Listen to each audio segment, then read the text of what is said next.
में नहीं करता है, इम्प्लीमेंटेशन नहीं है, बातों में नहीं होता है। ये लोगों को कहना चाहता हूँ मैं, सब लोग, ये हमारा इंडिया में 50 करोड़ लोगों को ये खाना पीना, ये अनएम्प्लॉयड पीपल है, उन लोगों को सब लोग आ जाइए, हमारे साथ मिलो। तो गवर्नमेंट को हम लोग डिमांड करेंगे, ये कहना चाहता हूँ, ये परमानेंट सॉल्यूशन है, एक जॉब पर एक फैमिली के लिए, ठीक है। ये हर गवर्नमेंट स्टेट में सेंट्रल में देते हैं, टेम्पोररी के लिए करता है, लिखने में करता है, ये पढ़ने में करता है, लेकिन इम्प्लीमेंटेशन नहीं कर रहा है। ये हमारा डिमांड है। ये बात मोदी जी भी कहते हैं कि सबका साथ और सबका विकास, तो विकास तो तभी होगा ना जब विकास तो होता है, तो फिर पहले खाना पीना होना चाहिए, मकान होना चाहिए, ये मिनिमम नीड्स है, एक हर आदमी को एक मिनिमम नीड्स है। ये नहीं है तो कैसे पड़ेगा, कैसे रहेंगे ये लोग, क्या बात करना चाहता है। मैं लोगों को कहना चाहता हूँ, आप आ जाओ, हमारे साथ लड़ेंगे, गवर्नमेंट को डिमांड करेंगे।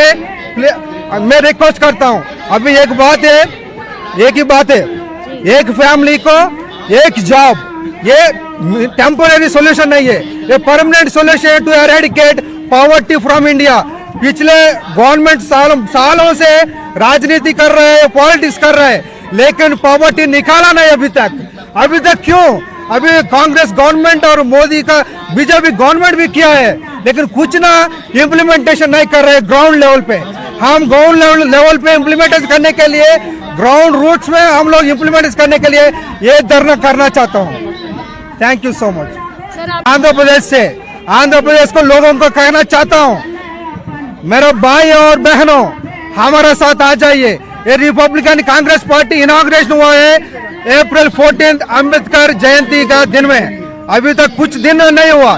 ये हमारा पहला धरना है, ये जंतर मंतर न्यू दिल्ली पे, हम लोग यहाँ पर है, खड़ा है आपके लिए, हम लोग इधर खड़ा है, आ जाइए।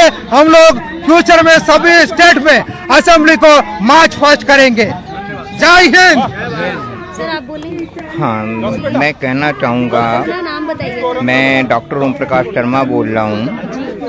मोदी सरकार जब सन 2014 में आई थी, तो उनका एक नारा था, भ्रष्टाचार मिटाएंगे, गरीबी मिटाएंगे और साथ साथ में लोगों को हम खुशियाँ देंगे, अच्छे दिन आएंगे। लेकिन 12 साल का समय गुजर गया है, ऐसा कुछ दिन तो छोड़िए, इतने बुरे दिन आ गए हैं कि आज बेटियों को जंतर मंतर पे धरना देना पड़ रहा है। एक नारा था मोदी जी ने, बेटी पढ़ाओ और बेटी बचाओ। किनसे बेटी बचाएं? क्वेश्चन ये है, बेटी किससे बचाएं?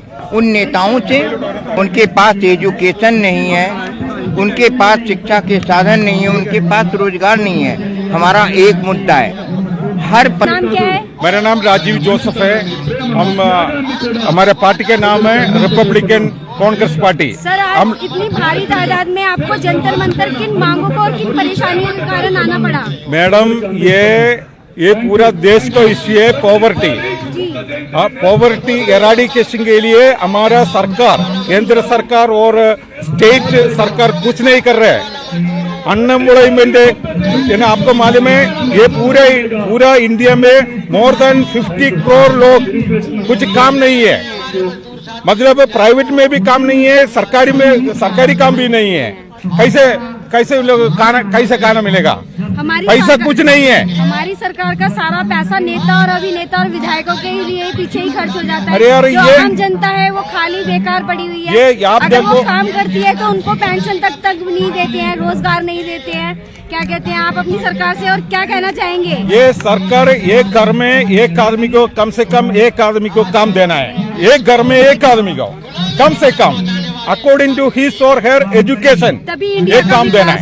हाँ, नहीं तो ना, ये अभी देखो पूरा इंडिया में 1.72 करोड़ लोग सरकारी एम्प्लॉइज है, state government and central government है।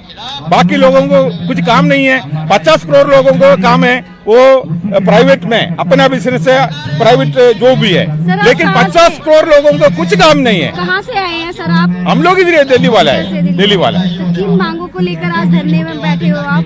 क्या क्या क्या मांगे हैं आपकी आज? एक्चुअली आपको हम अभी प्राइम मिनिस्टर को मेमोरेंडम दिया है, जी। वो मेमोरेंडम में हम लोग लिखा है ये एक घर में एक आदमी को एक बंदे को काम देना है, यही हमारा डिमांड और कुछ नहीं। यही एक हाँ, मांगे हैं, हाँ। ये तो जायज मांगे हैं, हाँ। तो सरकार को माननी चाहिए। हम टैक्स देते हैं, जी। चावल के लिए टैक्स देते हैं, वो चीनी के लिए टैक्स देते, चाय पीने के लिए टैक्स देते हैं। क्यों हमको कुछ काम नहीं है, पैसा भी नहीं है। सर आज आप ये मांगे लेकर आए हैं, आपने ज्ञापन कहाँ कहाँ दिया है? राष्ट्रपति जी को दिया है? राष्ट्रपति को नहीं है, प्राइम मिनिस्टर ऑफ इंडिया को अभी दिया है। प्राइम मिनिस्टर जी को दिया है। अगर आपकी ये मांगे जो आज आपने रखी है ये नहीं मानी तो आप क्या करेंगे आज? आपको मालूम है पूरे इंडिया में मोर देन 50 करोड़ लोगों को कुछ काम नहीं है। सब लोग ये रिपब्लिकन कांग्रेस पार्टी में आएगा, ये सारे लोग रिपब्लिकन कांग्रेस पार्टी में आएगा। आने वाले चुनाव में, लोकसभा इलेक्शन, असेंबली इलेक्शन, सारे चुनाव में हम लोग कॉन्टेस्ट करेंगे। और क्या कहते हैं आप अपने पीएम मोदी जी को आज अपने लास्ट मैसेज में क्या बोलना चाहेंगे?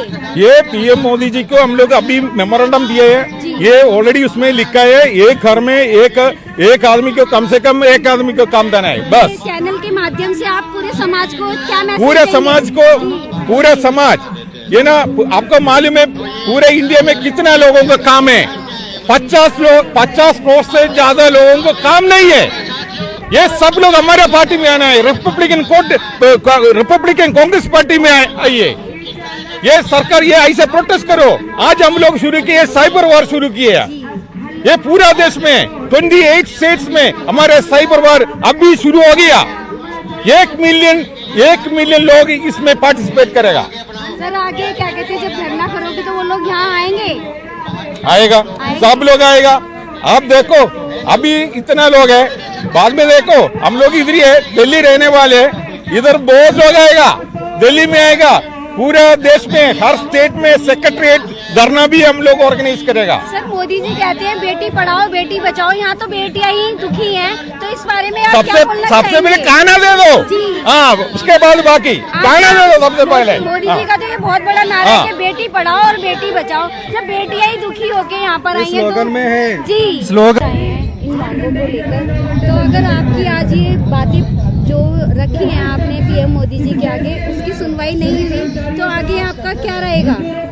మేము ఆయనకి మెమండో ఇచ్చాం, ప్రధానమంత్రి గారికి మెమండో ఇచ్చామండి. ఒకవేళ ఈయన మా డిమాండ్స్కి అంగీకరించకపోతే కనుక తప్పనిసరిగా మేము మొత్తం ఇండియా అంతా కూడా ఇటువంటి ధర్నాలు చేస్తామని చెప్పి మేము ప్రధానమంత్రి గారికి చెప్తున్నాం. इस समाज को एक मैसेज देना चाहेंगे? आप अपनी तरफ से कुछ मैसेज देना चाहेंगे कि मतलब लोगों को इन अपनी परेशानियों को लेकर आगे बढ़कर आना चाहिए, बोलना चाहिए? जब तक आप बोलेंगे नहीं तब तक सुनेगा नहीं कोई। तो सही बात है. तो बस अपनी बातों को बोलने के लिए आगे आना पड़ेगा सबको। మీరు అందరూ కూడా ఈ రిపబ్లికన్ కాంగ్రెస్ పార్టీలో జాయిన్ అవ్వాలని, అందరూ కూడా దీన్ని బలోపేతం చేయాలని చెప్పేసి ఆంధ్రప్రదేశ్ నుంచి వచ్చాను, మాది నరసాపురం. ఇక్కడికి ఎందుకు వచ్చాము అని అంటే మేము ట్యాక్స్లన్నీ కడుతున్నాము కానీ మాకు ఉద్యోగాలు లేవు. మేము డిగ్రీలు చదివేసి అన్నీ చదివేసి ఉన్నా కూడా చాలామందికి ఉద్యోగాలు ఇవ్వట్లేదు. సో ఇప్పుడు మేము రిపబ్లికన్ కాంగ్రెస్ పార్టీ తరఫు నుంచి మేము డిమాండ్ ఏంటంటే ప్రతి మనిషికి అంటే ఒక ఇంటికి వచ్చి ఒక ఉద్యోగం ఇవ్వాలని చెప్పేసి మేము డిమాండ్ చేస్తున్నాం ప్రభుత్వాన్ని. ఎందుకు అని అంటే మేము ప్రతిదీ ట్యాక్స్ కడుతున్నాం, బియ్యానికి కడుతున్నాము, మంచినీళ్ళు తాగటానికి కూడా మేము ట్యాక్స్ కడుతున్నాం. సో ఈ ట్యాక్స్ పేమెంట్ ఏమైపోతుంది కాబట్టి మేము అంటున్నాం ఏంటంటే మాకు ఖచ్చితంగా ఒక ఇంటికి వచ్చి చదువుకున్న వాళ్ళందరికీ, డిగ్రీలు చదువుకున్న వాళ్ళందరికీ కూడా ఒక్కొక్క ఉద్యోగం ఇవ్వాలని చెప్పేసి మా డిమాండ్. జంగలేరుకి 2 వేలు ఇచ్చినారు.